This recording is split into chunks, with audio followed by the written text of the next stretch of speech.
Anthropic se prépare à une super intelligence capable de s'améliorer elle-même en créant des lignes rouges dignes de la guerre froide.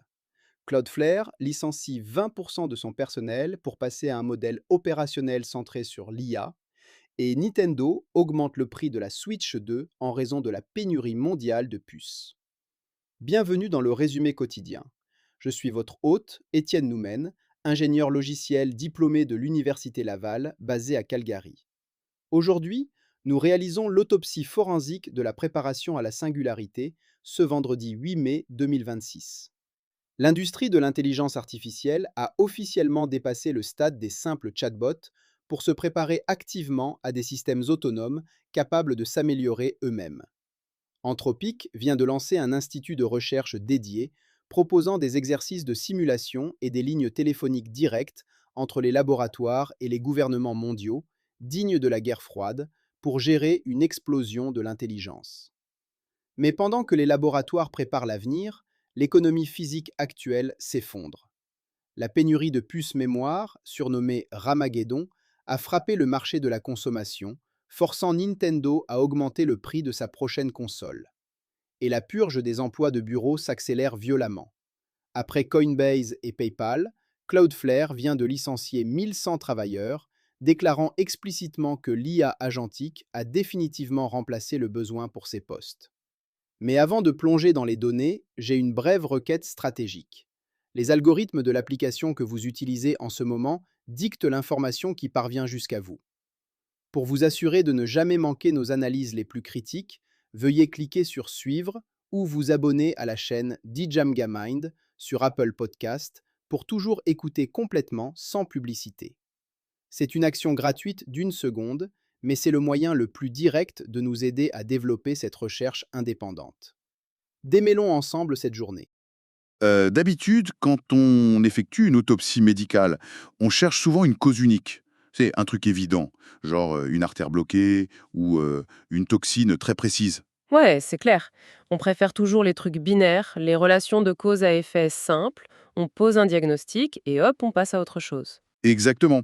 Sauf que là, aujourd'hui, on est le 8 mai 2026, et quand on observe la trajectoire de l'économie mondiale en ce moment, c'est comme si on ouvrait un patient sur la table d'opération et qu'on découvrait que chaque organe est en train de muter en même temps. C'est une super bonne image. Et c'est exactement ce qu'on va faire dans ce décryptage. On va enfiler notre double casquette, hein, stratège d'entreprise d'un côté, et puis défenseur des droits numériques de l'autre. Voilà. Et la thèse centrale de notre analyse d'aujourd'hui, c'est ce que j'appellerais la préparation à la singularité. Parce que l'industrie technologique a complètement arrêté de faire semblant. Ah bah, les petits outils de productivité sympas, les petits assistants, c'est terminé, ouais. Mais carrément, là, il se prépare de manière totalement ouverte à l'arrivée d'une super intelligence autonome capable de s'améliorer toute seule. Et ce qui nous intéresse, c'est de voir comment cette ambition écrase littéralement l'économie physique. Tout à fait. Et le menu est chargé, hein. On va parler de l'agenda presque militaire d'Anthropic, des licenciements de masse chez Cloudflare, et même, et ça c'est fou, de la flambée des prix chez Nintendo. Ouais, on va voir que tout est lié. Et du coup, pour comprendre ces secousses économiques, le meilleur point de départ, c'est le plan de route des architectes de l'IA eux-mêmes, notamment Anthropic. Oui, Anthropic, qui vient juste d'inaugurer le TI, The Anthropic Institute. Et ça, c'est une rupture narrative totale. Ben oui, parce que c'est pas juste un énième labo de recherche pour faire de la com, là. Non, pas du tout. Ils ont publié un agenda formel qui met de côté les logiciels commerciaux classiques. Pour eux, l'amélioration autonome de l'IA, donc le moment où le modèle écrit son propre code et devient plus intelligent tout seul, c'est plus de la science-fiction, c'est une réalité imminente. C'est ça qui est dingue. Les termes qu'ils utilisent dans leurs documents, on se croirait vraiment dans un manuel militaire des années 50. Exactement, avec cette histoire de ligne rouge par exemple. Ouais, les fameux fire drills, ils veulent organiser des exercices d'alerte géants à l'échelle gouvernementale au cas où il y aurait, je cite, une explosion d'intelligence de leur modèle. C'est le mot exact, explosion d'intelligence. On passe d'une boîte de la tech à une posture de gestion de crise d'armes de destruction massive. Le concept de ligne rouge, c'est littéralement le téléphone rouge de la guerre froide. Avec Washington, Pékin, tout ça. Voilà, pour éviter qu'un saut technologique imprévu ne déclenche une crise mondiale. Ils admettent tacitement que le premier qui atteint l'AGJ, l'intelligence artificielle générale, aura un avantage asymétrique sur toute la planète. Alors, c'est là que je vais mettre ma casquette de grand cynique, parce qu'il y a un truc qui me chiffonne. Anthropic est en train de lever des milliards de dollars en ce moment, avec une valorisation projetée délirante. Je vois où tu veux en venir. Est-ce que cette communication ultra dramatique sur la fin du monde et les exercices d'alerte, c'est un vrai danger ou c'est juste un coup de génie marketing? Le fameux coup marketing de la peur. Ouais. En gros, dire aux investisseurs, regardez, notre produit est tellement surpuissant qu'il pourrait détruire l'humanité, donc s'il vous plaît, donnez-nous 50 milliards de plus pour qu'on le sécurise. Bah, c'est le paradoxe de la Silicon Valley en ce moment. La paranoïa, c'est devenu un argument de vente incroyable. Sur le papier, on pourrait totalement dire que c'est du bluff pour lever des fonds. Sauf que, Sauf que quand on regarde comment ils dépensent l'argent, l'allocation du capital, bah ils agissent exactement comme s'ils disaient la vérité. Par exemple, Anthropic vient de signer avec SpaceX pour monopoliser le centre de données Colossus 1. ah oui, les chiffres de cet accord, c'est n'importe quoi. On parle de 300 mégawatts d'électricité en continu et de réquisitionner 220 000 puces Nvidia de dernière génération. Attends, juste pour qu'on se rende compte. 300 mégawatts, c'est la consommation d'une petite ville européenne entière. Et c'est juste pour faire tourner un seul algorithme d'IA. C'est pour ça que c'est pas juste des relations publiques, l'industrie parait les ressources physiques de la planète sur cette fameuse explosion d'intelligence. Et ça, cette voracité physique, ça nous amène directement à la fracture de l'économie réelle. C'est ce que certains appellent l'ère du Ramageddon. Le Ramageddon, ouais. Le péage physique de l'IA. Parce que construire cette infrastructure, ça cannibalise tout. L'exemple le plus frappant pour les consommateurs, c'est tombé ce matin. Nintendo. Ouais, la Switch 2. Exact. Ils annoncent que la future console coûtera 50 dollars de plus aux États-Unis dès le 1er septembre. Elle passe de 450 à 500 dollars. Et le plus intéressant, c'est la justification de Nintendo. Ils ne disent pas que c'est la faute de l'inflation générale. Ils pointent directement du doigt la crise mondiale des puces mémoire. Crise qui est causée par quoi? Par la construction des centres de données pour l'IA. Sony avait d'ailleurs fait exactement pareil avec la PS5, avec une hausse de 150 dollars. Mais là, je t'entends déjà venir avec ton cynisme. Tu vas me dire, est-ce que Nintendo se sert pas de l'IA comme excuse? Bah oui, c'est tentant de se dire que l'IA a bon dos. C'est super pratique pour justifier une augmentation de marge. Alors oui, mais non. L'argument de la simple excuse ne tient pas quand on regarde comment fonctionnent les semi-conducteurs. Les modèles d'IA générative, c'est pas comme un logiciel de traitement de texte. Ils ont besoin d'une mémoire spécifique, la HBM, High Bandwidth Memory. Ok, mais en quoi c'est si différent de la mémoire RAM qu'on a dans notre vieux PC portable? En gros, imagine une immense bibliothèque. Le processeur de ton ordinateur, c'est un lecteur. Même s'il est super rapide, si la porte de la bibliothèque est toute petite, il ne peut sortir qu'un seul livre à la fois. D'accord. L'IA, elle, doit lire des millions de livres à la seconde pour générer sa réponse. Donc la HBM, c'est l'équivalent de détruire la façade entière du bâtiment pour faire sortir 1000 camions en même temps. Ah ouais, d'accord, l'image est parlante. Et le problème, c'est que construire cette infrastructure physique, c'est super complexe. Du coup, les grands fabricants comme TSMC ou SK Hynix mettent toutes leurs usines là-dessus parce que c'est très lucratif et ils arrêtent de fabriquer les puces classiques. Ce qui crée une espèce de trou noir qui aspire tout le silicium de la planète. C'est une taxe de calcul invisible, en fait. La compute tax, exactement. Tout le monde la paie. Et ça crée une économie à deux vitesses en forme de K. Le Wall Street Journal le disait très bien ce matin. L'économie de l'IA a une croissance de 31% et le reste de l'économie, c'est 0,1%. C'est le sacrifice de l'industrie traditionnelle. Regarde Whirlpool, qui suspend ses dividendes pour éponger ses coûts énergétiques. C'est fou. Mais le pire, c'est que cette guerre du calcul, elle fait des victimes même au sein des boîtes d'IA. Et là, on doit absolument parler de la guerre de la vidéo. Ah, le dossier OpenAI et ByteDance. Exact. Faire tourner ces modèles, ça coûte une blinde, et OpenAI vient carrément de jeter l'éponge avec Sora, leur générateur de vidéos. Ils le ferment. Ouais, les raisons sont purement mathématiques. Garder Sora en vie, ça leur coûtait environ 1 million de dollars par jour, juste en frais de serveur. Et en parallèle, les utilisateurs actifs sont passés d'1 million à moins de 500 000. Mais pourquoi la vidéo, c'est un tel gouffre par rapport à du texte comme ChatGPT? C'est le jour et la nuit. Le texte, c'est de la prédiction du mot suivant. C'est abstrait mais très léger. La vidéo, le modèle doit générer chaque pixel de chaque image 60 fois par seconde. Et ça doit rester cohérent. Exactement. Il faut appliquer des règles de physique, lier les ombres. Juste 10 secondes de vidéo, ça consomme autant d'énergie que de recharger un smartphone entier. Donc OpenAI, ils ont construit un magnifique Concorde, sublime, mais beaucoup trop cher à faire voler. Donc ils arrêtent les frais sur le grand public pour se concentrer sur les pros. Voilà. Et c'est là que le contraste avec la Chine est saisissant. Pendant qu'OpenAI capitule, ByteDance déploie Seedance 2.0 à l'échelle mondiale. Et ils font pas ça sur un petit site obscur, hein. Ils l'intègrent directement dans CapCut. On parle d'une application qui a plus de 700 millions d'utilisateurs chaque mois. Et d'un point de vue technique, Seedance 2.0, c'est un monstre. Ils arrivent à générer de la vidéo en passe unique. Attends, passe unique, ça veut dire quoi concrètement? Au lieu de faire image par image, C'est ça, les modèles américains collaient souvent des petites séquences laborieusement. Là, le modèle crache les 10 secondes d'un seul coup, avec la synchronisation des lèvres parfaite et des mouvements de caméra multiples. et comment ils font pour pas exploser leur serveur comme OpenAI? Ils trichent sur la qualité? Non, ils utilisent une architecture clairsemée, la sparse architecture. Ok, faut vraiment nous expliquer ça, parce que c'est le nerf de la guerre. Un modèle classique, il est dense. Ça veut dire que si tu lui demandes une tâche simple, il allume tous ses milliards de neurones. C'est un gâchis d'énergie fou. D'accord? L'architecture clairsemée, c'est l'inverse. Le cerveau est divisé en milliers de micro-experts. Si tu demandes une vidéo d'un chat sur la plage, il n'allume que l'expert félin, l'expert sable et l'expert mouvement. Les 99% du reste du modèle dorment et ne consomment rien. C'est brillant. Donc OpenAI a le Concorde et ByteDance a optimisé les lignes de train à grande vitesse subventionnées pour les masses. C'est exactement ça. ByteDance a un avantage structurel. Ils ont le modèle, mais surtout ils possèdent le réseau de distribution avec CapCut. Ça leur permet d'absorber les coûts, soutenus en plus par un afflux de capitaux privés chinois massifs comme DeepSeek et ses 7,3 milliards. Du coup, les Américains fuient le marché grand public pour aller vers le B2B parce qu'ils n'ont pas le choix financièrement. Voilà.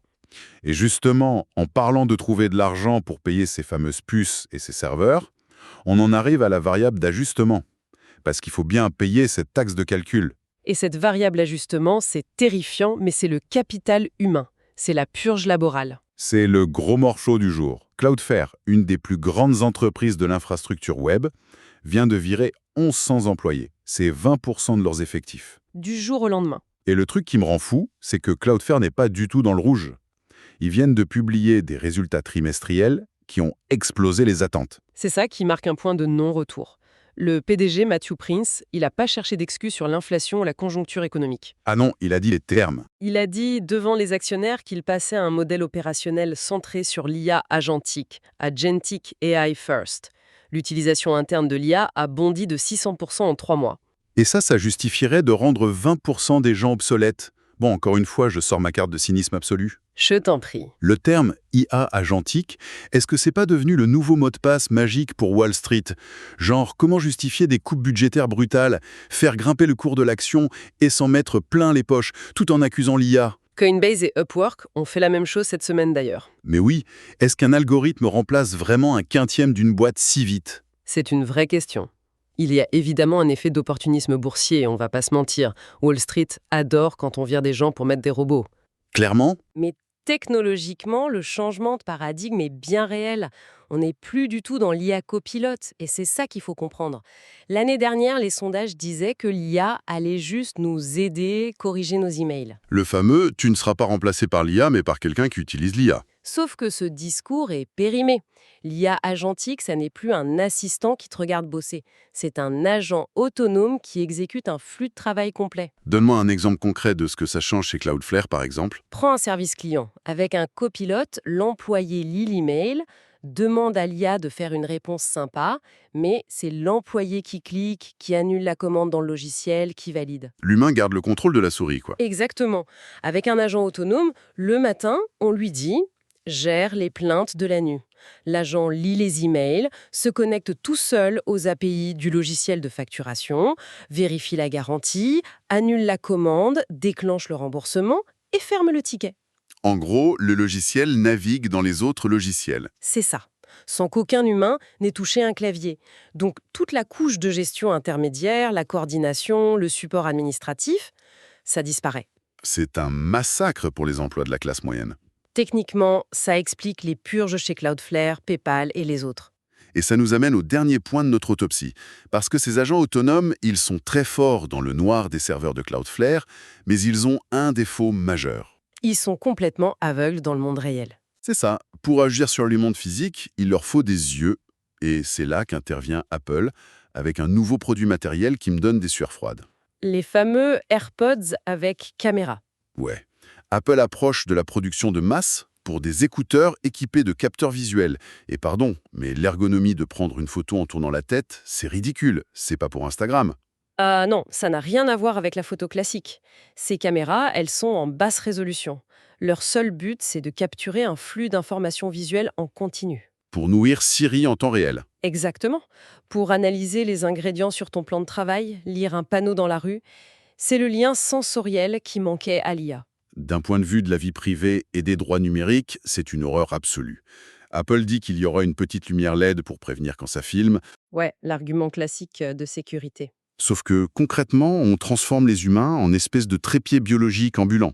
On achète notre propre matériel pour fournir gratuitement et en permanence de la donnée visuelle à leurs serveurs. C'est la boucle finale de l'infrastructure, en fait. Pour que l'IA agentique soit vraiment performante, elle doit ingérer le contexte du monde physique. Ils ont pris le silicium, ils ont remplacé les travailleurs, et maintenant ils déploient des capteurs intimes pour aspirer la réalité quotidienne. Bon, il est temps de faire la synthèse de cette journée. Si on tire le fil de tout ce qu'on vient de dire, on part de la paranoïa de la guerre froide d'Anthropic, on passe par les pénuries de puces qui font flamber le prix des consoles Nintendo, On continue avec le sacrifice de 20% des salariés chez Cloudflare pour payer cette infrastructure. et on finit par les AirPods espions d'Apple. C'est vraiment le tableau clinique d'une économie qui plie sous le poids de sa propre ambition technologique. Et c'est là qu'on arrive à la contradiction fondamentale de tout ce système. Ouais, parce que ça soulève une question vertigineuse pour terminer. Si cette fameuse IA agentique remplace massivement les travailleurs et donc détruit le salaire et le pouvoir d'achat de la classe moyenne. Et que dans le même temps, construire ces data centers fait exploser le prix de l'énergie, de l'électronique et de la vie de tous les jours. Exactement. Pour qui est-ce qu'on construit cette super intelligence au final, hein? C'est la grande question. Une économie surpuissante, parfaitement optimisée par des agents virtuels, mais vidée de ses consommateurs humains qui n'ont plus les moyens de rien acheter. C'est une machine qui tourne à vide. C'est un serpent qui se mord la queue. Et je pense que c'est vraiment la réflexion qu'il faut garder en tête quand on lira les prochains gros titres de la tech. Merci de nous avoir suivis pour cette plongée dans les entrailles de l'économie. À très vite pour la suite des événements. Salut à tous. Cela conclut notre briefing forensique pour le 8 mai. Le signal stratégique d'aujourd'hui est la vitesse terminale de l'échelle. Quand Anthropic met en place des lignes de communication dignes de la guerre froide pour se préparer à une explosion de l'intelligence, cela signifie que les laboratoires estiment que nous approchons de l'auto-amélioration récursive. Mais les retombées immédiates ne sont pas une utopie de science-fiction. C'est une restructuration économique brutale. Cloudflare, licenciant 1100 travailleurs à cause de l'IA agentique, prouve que la purge des emplois de bureau n'est plus une menace future. C'est le modèle d'exploitation actuel. Et comme le montre la hausse des prix de Nintendo, le coût physique de cette nouvelle intelligence sera répercuté sur le consommateur. Si vous voulez posséder votre infrastructure au lieu d'être géré par elle, consultez les notes de l'émission pour le AI Executive Toolkit. Et en prime, pour notre communauté, nous avons des codes de réduction exclusifs pour Google Workspace et mes applications AI and Machine Learning Tutor Pro. Vous trouverez l'adresse email pour les réclamer directement dans les notes de l'émission ci-dessous. Abonnez-vous à la chaîne Dejamgamind sur Apple Podcasts pour toujours écouter complètement sans publicité. Je suis Étienne Noumen. Restez vigilants et continuons à démêler l'avenir.